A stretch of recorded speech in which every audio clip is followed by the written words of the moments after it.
If someone had told me that one day my 11-year marriage would end with an envelope lying alone on the kitchen table, I would have laughed. But that morning, I didn't laugh. I just stood there, frozen, coffee still untouched in my hand, staring at the words, Ella, red now, scribbled in blue ink. The same ink I once used to sign Christmas cards. Some things, you don't need to open to know how they'll end. And some people, like my husband Blake, even after promising forever, can turn their backs as if you never existed. Blake didn't sigh. Didn't apologize. Not a hint of hesitation. He just stood there, arms crossed, eyes cold and smug like he was doing me a favor. You won't make it without me, Ella, he said, grabbing his gray suitcase off the floor. Just wait and see. And then he walked out the door of our suburban Phoenix home, the one where we once imagined raising children and growing old together. Blake was 40, I was 38, two people who thought they'd weathered every storm of marriage, fights, forgiveness, waiting, rebuilding, brought down by a single sheet of paper, no argument, no warning, no decent goodbye. I remember standing there for a long time, the ticking of the wall clock echoing through the silence. No tears. Just a kind of emptiness so sharp, it made my scalp tingle. Like something had been cut from my chest, and I hadn't even realized what it was yet. I used to think we were fine. That Blake's sudden business trips were really for projects. That when he turned his phone off at midnight, he was just tired. I believed his rushed goodnights, his awkward hugs, and the expensive gifts that made no sense, were signs that love still lived somewhere in him. But now, looking back, I know I was blind. I sat down and opened the envelope. Inside was a typed letter and a divorce form, already filled out, needing only my signature. Blake liked things fast, clean, professional. Even the end of our marriage was handled like a transaction. At the bottom he'd scrawled a few lines by hand. Ella, don't make this messy. Everything's been arranged, the house is yours, the savings account has been split. I won't bother you again. Hope you understand. Won't bother me again. I'd stayed up nights for his stomach aches, driven through the night to Tucson to make it to his aunt's funeral, stood by him when his company went under and he had nothing. I thought love meant patience, meant staying when the other person needed you. And now, just because he found something more exciting than me, he walked out like I was a failed choice in his life chart. I stood up and walked to the window. Blake's familiar black SUV was backing out of the driveway. He didn't look back. Not once. I placed a hand on my chest, feeling my heart still beating, slow but steady. I didn't know what tomorrow would look like, but in that moment, I knew one thing. I was still standing. And I would not fall apart the way he thought I would. If I'm being honest, I saw the signs a long time ago, but I ignored them, or deliberately looked the other way, as if denial could somehow save a marriage that was slowly falling apart. It all started about a year ago when Blake began taking care of himself. That's what he called signing up for an elite gym downtown. Not your average gym with treadmills and night shift trainers. This one had eucalyptus-scented towels, detox water, and keto breakfast served after morning workouts. He started waking up at 5 a.m. every day. Unlike before, when I had to shake him 3 times just to get him out of bed. At first I was glad. Staying healthy at 39 made sense. I even bought him a smart water bottle and some new workout gear. But gradually, his self-care turned into an obsession. His entire wardrobe changed. The dress shirts he used to wear to work were replaced by joggers, tank tops, and Lululemon hoodies. His side of the vanity, once only home to a toothbrush and cheap razor, was now cluttered with anti-aging serums, eye creams, protein powders, and every kind of supplement. I still remember the night of my birthday last year. He led me out to the balcony, smiling proudly as he pulled the cloth off a large gift. I thought it was a massage chair or something cozy, but no. It was a high-end stationary bike. This is the one all the influencers are using, Ella, he beamed, patting the seat like it was a diamond ring. This thing wasn't cheap. I smiled, thanked him, but inside I felt cold. On my birthday, And he gave me a gift so I could exercise better? That present said things his words never dared to. After that, the comments started. Not direct, but full of implication. Have you tried that trending collagen serum? It really smooths your skin. Botox isn't just for celebrities anymore.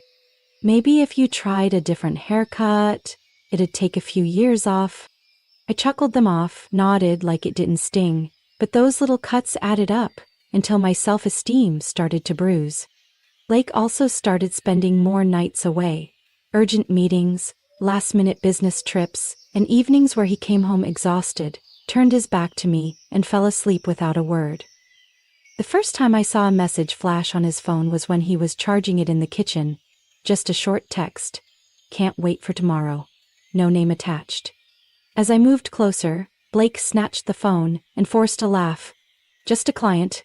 Don't overthink.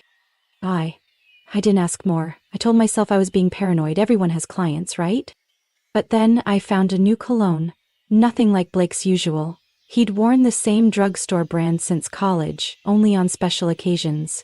But this one was sleek, expensive smelling, like it came from a luxury boutique. I asked him about it. Oh, a free sample at the mall, he said casually. Then why had he bought the same bottle again? Why was that sample sitting in his car?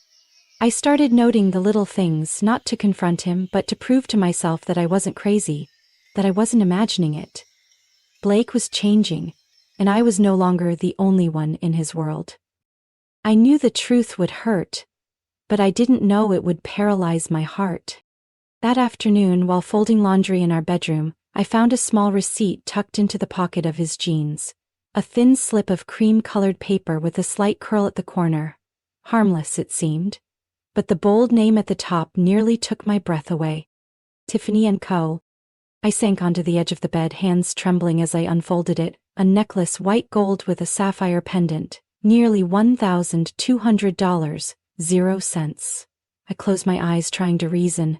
Maybe it was a gift for me? A surprise? But I knew better. My birthday had passed, our anniversary too, and Blake had never bought me anything that extravagant. Not because he couldn't, but because he wouldn't? I opened our banking app. My heart pounded as the transactions loaded. A series of small, steady withdrawals, spanning nearly a year. Vague labels, car maintenance, contractor deposit, asset management. But we hadn't fixed anything.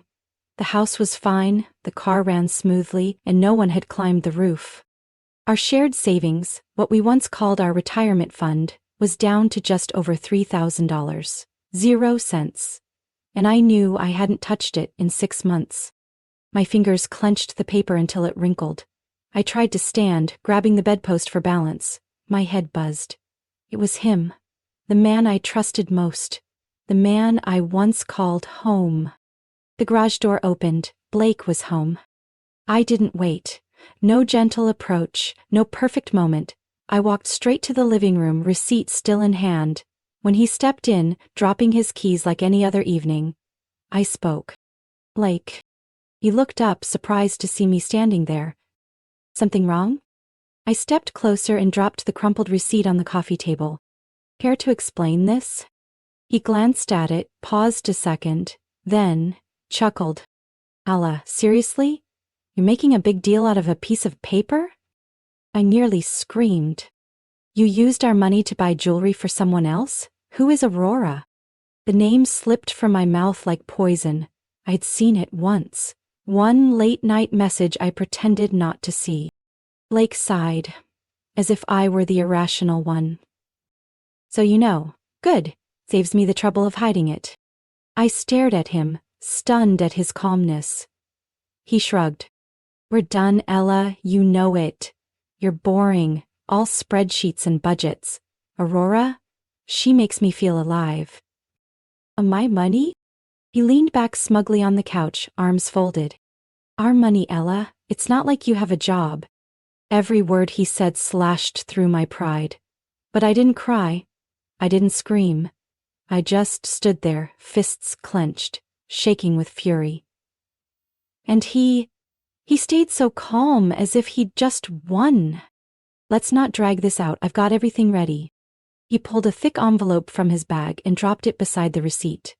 Divorce papers. Filled out, with a very fair division of assets, as he put it. I'd keep the house. He didn't want it, and a few thousand left in his secondary account. Is this some kind of joke? I hissed, voice like ice. You'll call me in a week, Ella, I know you, you're nothing without me. Blake left that day, head high, with a smug smile that said he thought he'd won. But I left, standing in the ashes of a betrayed marriage, made a decision. I would not crumble. I would prove he had underestimated the wrong woman. I didn't sleep that night. I sat at the dining table, in the cold silence of the kitchen, with my laptop open and a notebook filled with scribbled notes. No tears, no panic, just a chilling clarity and a quiet rage slowly solidifying into determination. Blake thought I'd call, beg him to come back. He didn't know that from the moment he walked out that door, I was no longer the woman who ignored cracks just to protect the illusion of a family. I was someone else. The first thing I did was freeze all jointly held credit cards. I had seen a TikTok video once about the legal rights of joint account holders. Just a call, some ID verification, and within minutes, bam, everything was locked. Blake would find out soon enough. Next, I opened a new bank account, in my name only. That would be where I'd gather whatever remained and begin again, from scratch. The next morning, I scheduled a meeting with a small but reputable law firm that specialized in financial fraud in divorce cases. Not the flashy firms Blake assumed I'd be too intimidated to approach. I needed a place that knew how to fight, quietly, but effectively. That afternoon, I began reviewing every bank statement from the past year. Every vague charge, every suspicious withdrawal, I highlighted and took screenshots. I created a folder on my laptop called The Truth. Line by line, the lies showed themselves: a hotel in Scottsdale, a pricey Italian restaurant downtown, a luxury fashion store, and especially a high-end leather luggage set. I didn't need to guess who it was for. But what satisfied me most? Some of the items Blake had ordered on our shared Amazon account were still within the return window. I logged in, checked the order history, and then, without hesitation, I hit return on all of them. Expensive skincare, a watch, the $600 0-cents suitcase. Each item boxed up, labeled, and ready to go back. The refunds would go back to the primary payment card, and that card was mine. That evening I sent every document to my lawyer. In the email I wrote one line: I don't just want to walk away. I want justice. I didn't text Blake, I didn't answer any of his calls. 3 days later, my phone wouldn't stop buzzing. The first message from Blake came at 7:12 a.m. Ella, what are you doing? My card's being declined. Then another. You froze the accounts? This is childish. I stared at the screen lighting up over and over again, calmly sipping my tea. He was losing control, the thing Blake hated most, and I, for the first time in years, held the upper hand. I didn't need to scream, I didn't need to cause a scene. All I had to do was act. At the right time, the right way. And I had already begun. Blake always thought he was untouchable.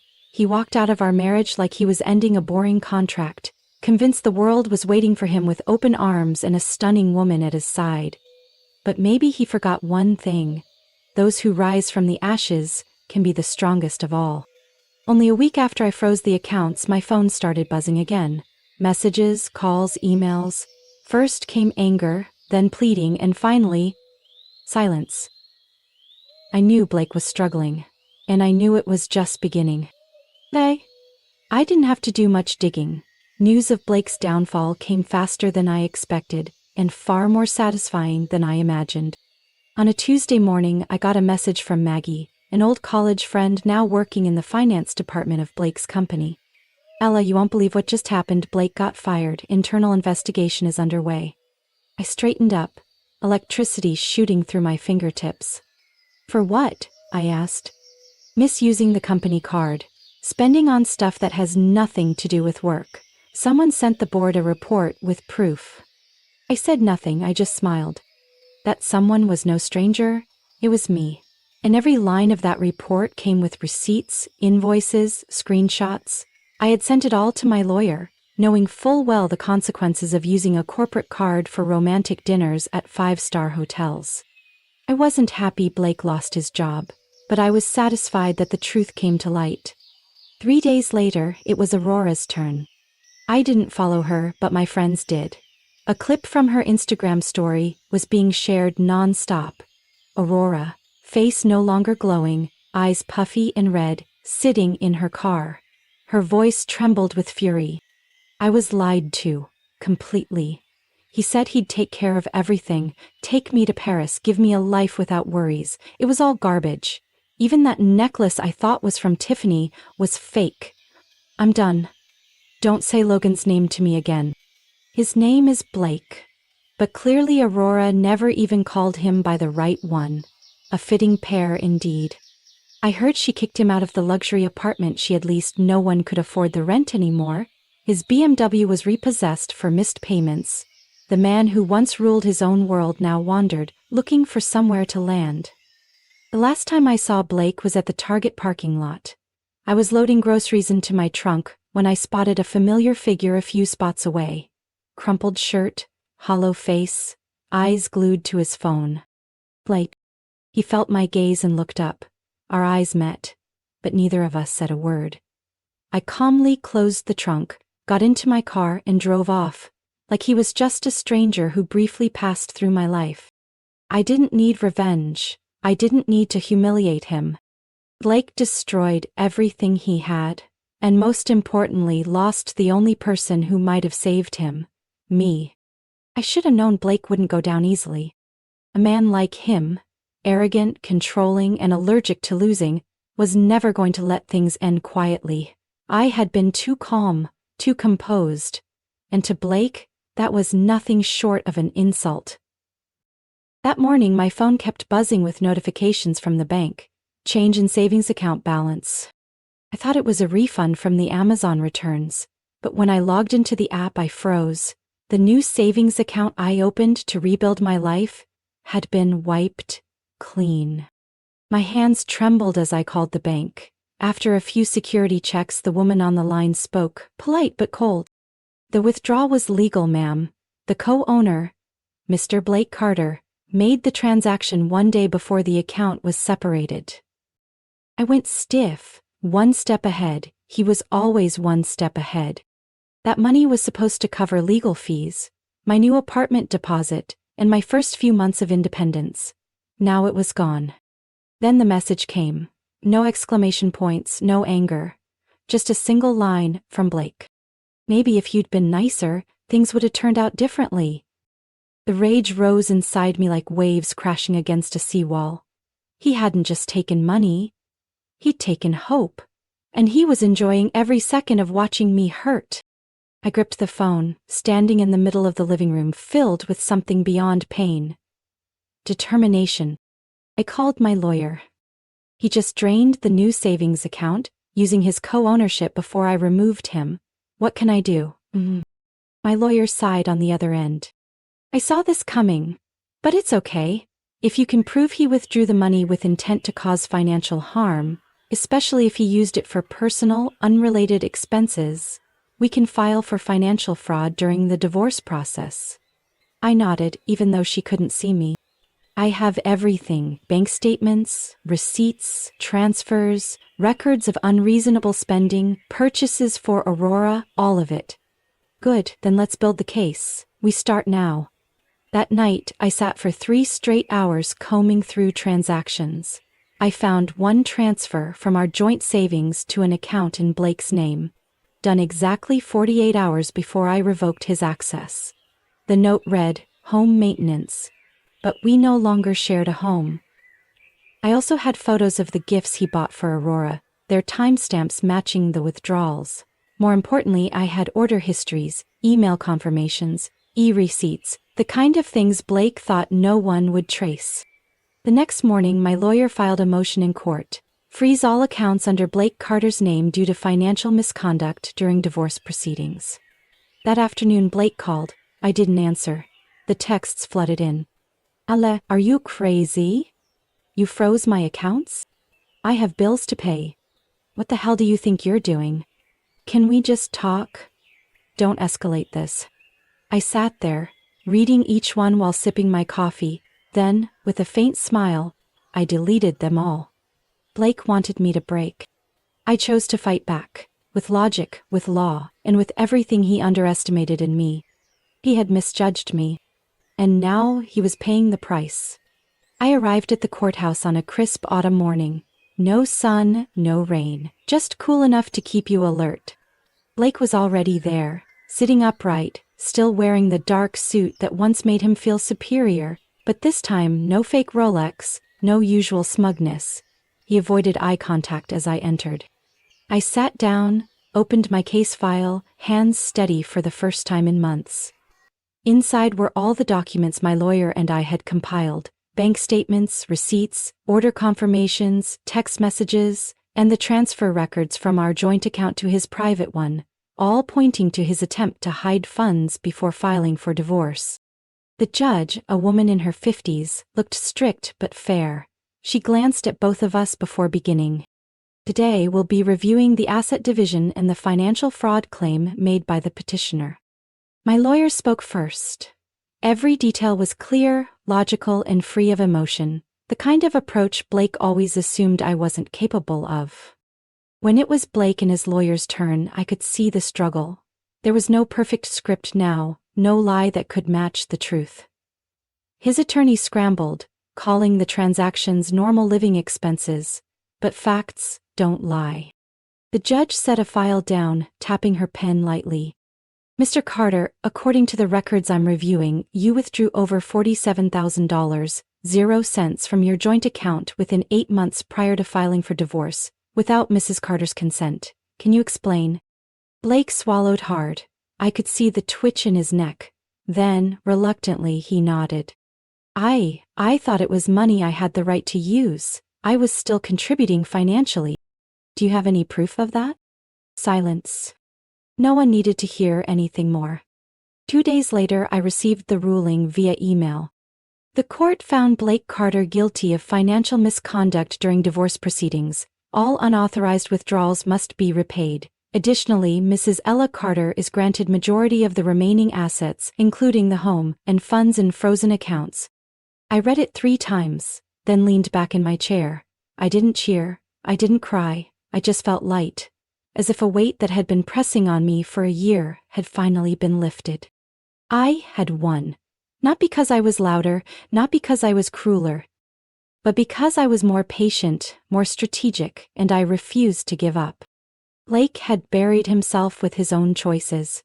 And I simply chose to rise. I moved into my new apartment on a Saturday afternoon. No one helped me carry boxes. No Blake. No family. Just me, an old suitcase, a few cardboard boxes, and a playlist I had made just for this day. The apartment wasn't big, just 1 bedroom, a small living room connected to the kitchen, but it breathed freedom. I picked out beige curtains, a soft gray rug, and a dainty set of glasses fit for one. For the first time in years, I didn't have to ask what anyone else liked. Everything in this space reflected me. No one else. That evening, I cooked a simple plate of pasta, turned on a warm yellow light, and sat by the window alone. I didn't feel lonely. I felt at peace. No more tension from subtle jabs, no more guessing what Blake might be hiding. I no longer startled at midnight texts or tiptoed around the fear of someone's temper. I opened my laptop, checked my bank account. Now fully in my name. The funds had been transferred as ruled by the court. Not much, but enough to start again. Not from dependence, but from my own hands. On Sunday morning, I woke as sunlight streamed through the curtains. I made coffee, opened the window to a cool breeze, and for the first time in a long time, I smiled. Not for anyone, not for show, just because I wanted to. And that was enough. Ella's story isn't just a journey out of a toxic marriage. It's a powerful reminder that silence, patience, and intellect can be the sharpest weapons. In reality, many people have been underestimated, quietly hurt. Yet when they stand up and face it with strength, they are the ones who make the betrayers pay. You don't need loud revenge, just live better. That's already a win. What do you think about Ella's journey? What would you do in her place? Share your thoughts below, and don't forget to follow the channel for more heartfelt, powerful stories about family and life.